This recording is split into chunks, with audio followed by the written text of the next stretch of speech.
अस्सलामु अलैकुम रहमतुल्लाहि वबरकातुहू। नाज़रीन, मैं एहतिशाम निज़ामी कासिमी इस वक्त 3 बड़ी ख़बरों से आप लोगों को आगाह किया जा रहा है। आप सबसे गुजारिश है दोस्तों, इस वीडियो को मुकम्मल देखिएगा।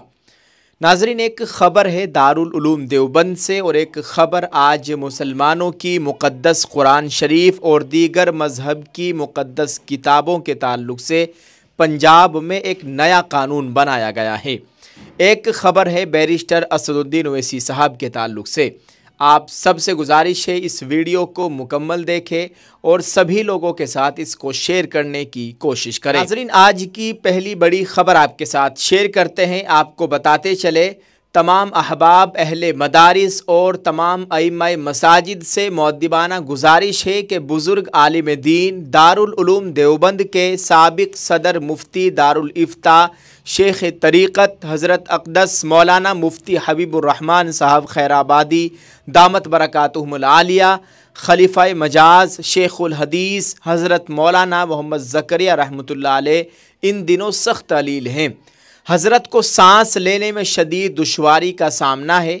फ़िलहाल मुफ्ती हबीबुर्रहमान साहब को मुज़फ़्फ़रनगर के एक अस्पताल में एडमिट किया गया है और ICU में है। लिहाजा तमाम मुताल्लिकीन, मुतवस्सिलीन व अहले मदारिस से सभी मुसलमानों से हज़रत मुफ्ती साहब दामत बरकातुहुमुल आलिया की जल्द सेहतयाबी के लिए दुआओं की दरख्वास्त की जाती है। अल्लाह तबारक व तआला मुफ्ती साहब को सेहत कामिला नसीब फरमाए, उनका साया हम सब के सरों पर तादेर कायम व दाइम रखे, आमीन। आप सब इस वीडियो के कमेंट में हज़रत के लिए एक दुआया जुमला ज़रूर लिखिएगा और इसको शेयर कर दीजिए। नाज़रीन, एक और ख़बर से आपको आगाह करते चले। ख़बर है पंजाब से। आपको बताते चले, पंजाब में आम आदमी पार्टी की सरकार है और वहाँ के वज़ीर आला भगवत मान है। पंजाब की भगवत मान हुकूमत ने आज बरोज़ पीर 14 जुलाई को इंसिदाद जुर्म बराए पंजाब पाकीज़ा सहीफ़ा बिल 2025 को मंजूरी दे दी है।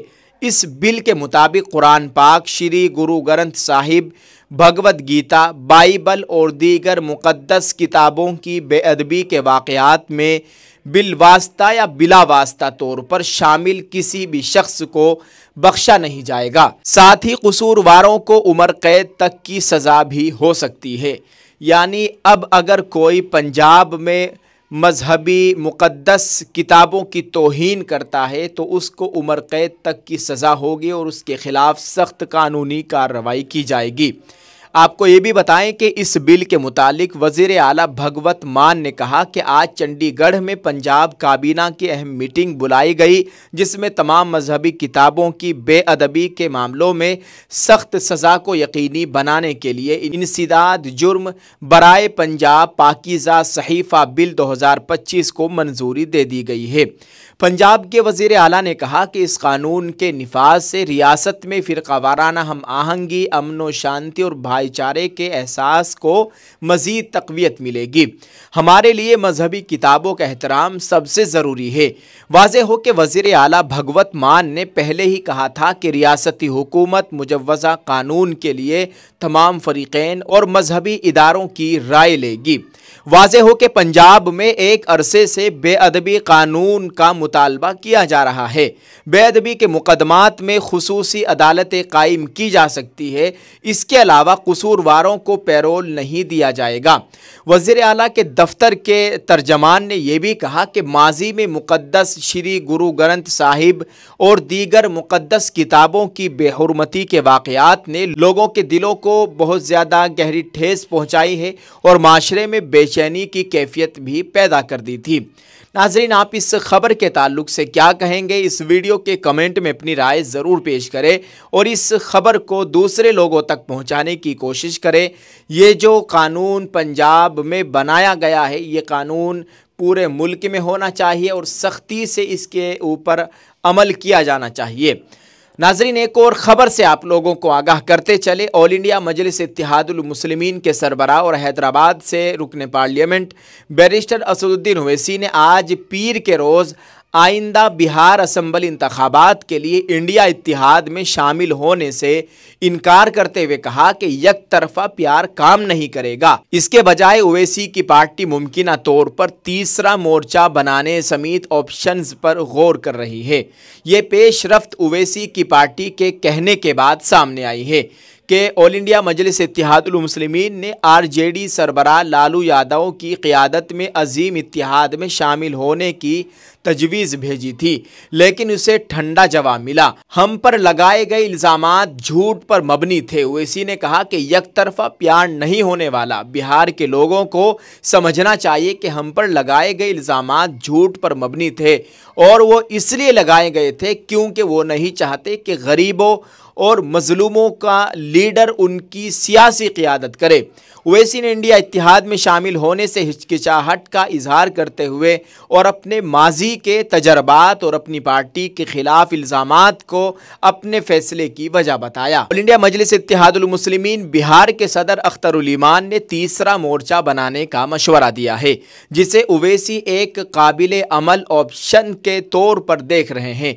अपनी शराइत पर लड़ने और तीसरा मोर्चा बनाने के लिए तैयार ओवैसी ने ऐलान किया है कि ऑल इंडिया मजलिस इत्तेहादुल मुस्लिमीन सीमांचल इलाके पर तवज्जो मरकूज़ करते हुए इलेक्शन लड़ेगी, जहां पार्टी की मजबूत मौजूदगी है। ओवैसी ने इंडिया ब्लॉक पर गरीबों और मजलूमों के किसी लीडर को उभरने की इजाज़त नहीं देने का इल्ज़ाम लगाया है, जिसका मतलब यह है कि वो बिहार के लोगों पर अपना तसल्लुत बरकरार रखना चाहते हैं।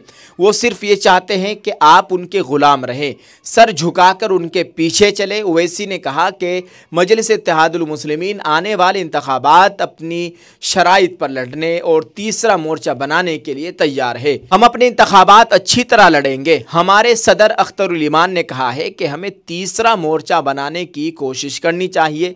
बिहार के लोगों के सामने हर बात किसी न किसी वजह से आई है। दोस्तों, ये इस वक्त की बड़ी खबर है। ओवैसी साहब की पार्टी ने बिहार असेंबली इंतखाबात के पेश नज़र एक ख़त लिखा था कि वो इंडिया गठबंधन में शामिल होकर बिहार असेंबली इंतखाबात में हिस्सा लेना चाहते हैं। वो इलेक्शन लड़ेंगे ताकि सब लोग एक साथ मिलकर इलेक्शन लड़े और जो सेकुलर वोट है वो बिखरने ना पाए। लेकिन इन्होंने कोशिश की, इनकी कोशिश को, इनके ख़त को सामने से कबूल नहीं किया गया है। ये बड़ी बात है।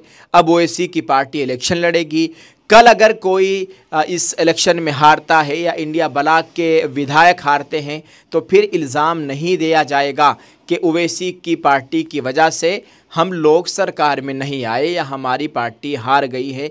इस तरह के इल्ज़ामात फिर ये लोग इलेक्शन के बाद लगाते हैं और लोगों को भी समझना चाहिए कि ये लोग ओवैसी के ऊपर बड़ा इल्ज़ाम आयद करते हैं कि बीजेपी की बी टीम है।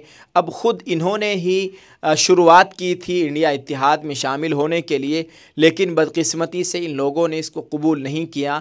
इससे क्या मालूम होता है? इससे मालूम ये हो रहा है इन लोगों को मुसलमानों का वोट तो चाहिए, लेकिन मुसलमानों की लीडरशिप, मुसलमानों की क़ियादत इनको हरगिज़ कबूल नहीं है। ये इनको हज़म होने वाला नहीं है। इससे ये साफ मालूम हो रहा है। अल्लाह ताला हम सब के हाल पर रहम फरमाए, हम सब लोगों को अक़ल सलीम अता फरमाए, सही समझ कर काम करने की तौफ़ीक अता फरमाए। आप इस ताल्लुक़ से नाज़रीन क्या कहेंगे? 3 ख़बरें इस वीडियो में आपके साथ शेयर की है। इस वीडियो के कमेंट में अपनी राय ज़रूर पेश करें, एक दुआया जुमला ज़रूर लिखिएगा, इसको शेयर कर दीजिए। अल्लाह ताला हम सब का हामी नासिर हो। अल्लाह ताला हमारे मुल्क में अमन व अमान का माहौल कायम फरमाए। आमीन। अस्सलामु अलैकुम व रहमतुल्लाहि व बरकातुहू।